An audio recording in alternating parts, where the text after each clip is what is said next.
நம்பிக்கை விட்டுறாத, தளர்ந்து போயிராத, சோர்ந்து போயிராத. உனக்கு முடிவு கிடையாது.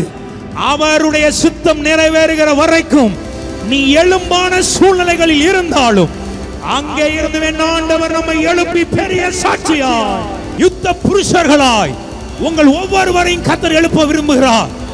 ஆனா உன்னுடைய முடிவு எப்படி இருக்கிறதுனா, எலும்புகளை போல நிலைமை ஆயிடுச்சு தானே. இன்னைக்கு எத்தனை பேர் நம்புறீங்க எலும்பை கூட என் ஆண்டவர் எழுப்ப முடியும்? நீ எசேக்கியேலை எழுதி வச்சிருக்கிறார்னா, உன்னையும் என்னையும் இதை பார்க்கிற ஒவ்வொரு தேவ பிள்ளைகளையும் என் ஆண்டவர் எழுப்பி தமது சாட்சியாய் நிலைநிறுத்துவார். நான் விசுவாசிக்கிறேன். நீங்களும் விசுவாசிச்சீங்கன்னா வேற மாதிரி பிசாசை வெட்கப்படுத்தி கையை தட்டுகிற வேளையில